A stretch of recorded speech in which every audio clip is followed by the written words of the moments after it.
தொடர்பாக ஒவ்வொரு கட்சியினுடைய தலைவர்கள் அந்த முடிவு குறித்து அறிக்கை வாயிலாக தங்கள் கருத்துக்களை வெளியிட்டு வருகிறார்கள். அதன் அடிப்படையில் திமுகவோடு கூட்டணி அமைத்து போட்டியிட்ட தேமுதிக ஒரு இடத்தில் மட்டுமே வெற்றி பெற்றது. இந்நிலையில்தான் தேமுதிகவினுடைய பொதுச் செயலாளர் பிரேமலதா விஜயகாந்த் அறிக்கை ஒன்றை வெளியிட்டிருக்கிறார். அதில் மதசார்பற்ற வெற்றி கூட்டணி சார்பாக போட்டியிட்டு வெற்றி பெற்ற அனைத்து வேட்பாளர்களுக்கும் தேசிய முற்போக்கு திராவிட கழகத்தின் சார்பாக மனமார்ந்த வாழ்த்துக்களை தெரிவித்துக் கொள்கின்றோம் என்றும், தேர்தல் களத்தில் கூட்டணி தர்மத்தை மதித்து மிக சிறப்பாக பணியாற்றிய அனைவருக்கும் பாராட்டுகள், தோல்வியுற்ற வேட்பாளர்கள் யாரும் மனம் தளராமல் இருக்க வேண்டும் என்றும், நமக்கான எதிர்காலம் உறுதியாக உள்ளது.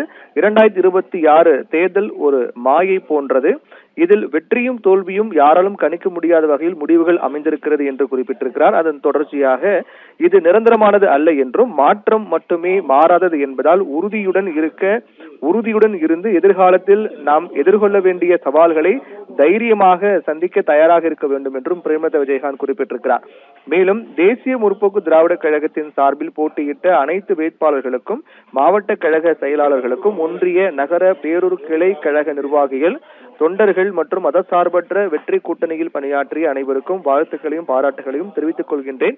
மக்கள் தீர்ப்பே மகேசன் தீர்ப்பு என்று அந்த அறிக்கையில் தேமுதிகவினுடைய பொதுச் செயலாளர் பிரேமலதா விஜயகாந்த் குறிப்பிட்டிருக்கிறார்.